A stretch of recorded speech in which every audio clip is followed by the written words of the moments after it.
नमस्कार। आज एक बड़े ही एडवांस ट्यूमर्स की हम बात करेंगे। छाती के अंदर होने वाले उनको कहते हैं एंडोब्रोंकियल ट्यूमर्स।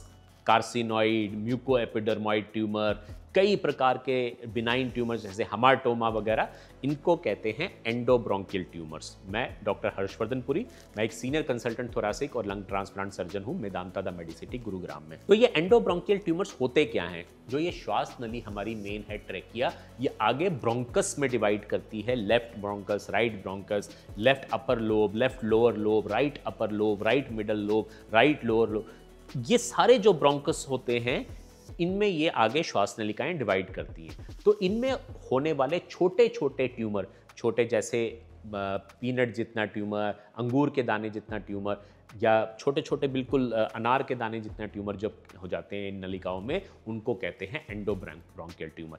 इसका पेशेंट कैसे प्रेजेंट करता है मैं आपको बताता हूँ।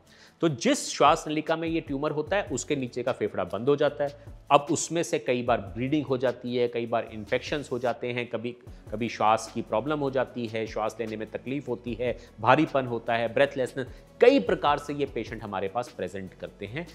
हम क्योंकि टेरिशरी केयर सेंटर है तो कई बार इसका डायग्नोसिस बना के ही पेशेंट हमारे पास आते हैं कि हमें एंडोब्रोंकियल ट्यूमर हो गया है, अब आप इसका इलाज बताइए। तो जब हमारे पास ये पेशेंट आते हैं तो 2-3 बहुत ही इंपॉर्टेंट टेस्ट हम इनके ऊपर करते हैं। पहला है एक बहुत ही एडवांस सीटी करके देखा जाता है कि श्वास नलिकाओं का कैसा दिख रही हैं, वो फेफड़े कैसे दिख रहे हैं, धमनियाँ कैसी हैं, एग्जैक्ट लोकेशन क्या है इसका, ताकि सर्जरी करके इसको निकाला जा सके।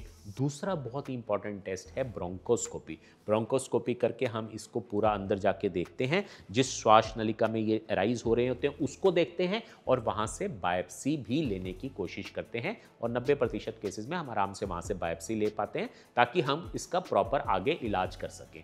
कई बार बायोप्सी लेना बहुत ही खतरनाक होता है, ट्यूमर बहुत बड़े होते हैं या ब्लीडिंग के बहुत चांसेस होते हैं, तो हम रिजिड ब्रोंकोस्कोप, एक पूरा का पूरा लंबा ब्रोंकोस्कोप होता है, पूरा हार्ड ब्रोंकोस्कोप, वो डाल के ऑपरेशन थिएटर में इसकी बड़ी बायोप्सी लेते हैं या डीबल्किंग करते हैं, जिससे एक तो हमें डायग्नोसिस मिल जाए और हमारे पास बड़ा टुकड़ा आ जाए ताकि डिफरेंशिएशन वगैरह आराम से कर सकें हम। कुछ लोग सोचते हैं कि डीबल्किंग नामक सर्जरी करके या डीबल्किंग नामक प्रोसीजर करके पूरी तरह से इस ट्यूमर को खत्म किया जा सकता है, तो ऐसा बिल्कुल नहीं है।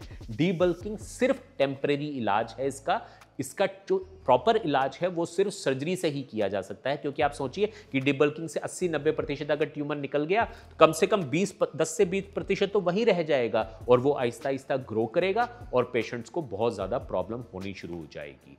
तो जब हमारे पास ये पेशेंट आते हैं तो बाद में हम इनको सर्जरी के लिए पोस्ट करते हैं, सर्जरी के लिए रखते हैं। सर्जरी क्या की जाती है? इनमें एडवांस सर्जरी जैसे लोबेक्टमी, जिसमें वो पूरा का पूरा लोब निकाल दिया जाता है। कभी कभी इससे भी ज़्यादा एक एडवांस सर्जरी है जिसको कहते हैं स्लीव लोबेक्टमी, जिसमें लोब तो निकाला ही जाता है पर श्वास नली को काट के मेन श्वास नली जो ट्रेकिया है उसके साथ जोड़ा जाता है, कभी आपस में जोड़ा जाता है। तो ये बहुत ही जटिल सर्जरीज होती हैं जो भारत में बहुत ही कम सेंटर्स में होती हैं और हमारा जो सेंटर है institute of chest surgery Medanta hospital में, वो इन सर्जरीज करने में निपुण है। हमारे सबसे ज़्यादा शोध हैं इन सर्जरीज पे, सबसे ज़्यादा नंबर्स हिंदुस्तान में हमने किए हुए हैं, तो ऐसी एडवांस सर्जरीज इनमें करनी पड़ती हैं।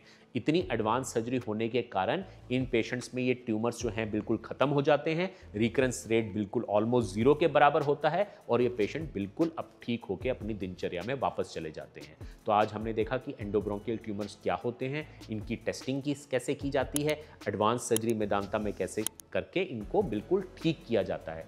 तो कुछ लोग मुझसे पूछते हैं ये सर्जरीज तो बहुत कॉस्टली होंगी, इतनी शल्य चिकित्सा है, इसमें इतनी महीन मूवमेंट्स हैं, तो ऑब्वियसली पहले बहुत कॉस्टली होती थी, पर कई जतन करके हमने इन सर्जरीज का रेट जो है बहुत ही नॉमिनल कर लिया है ताकि आराम से हिंदुस्तान की आम जनता भी मेदांता जैसे बड़े अस्पताल में इन सर्जरीज का पूरा फायदा उठा सके। नमस्कार।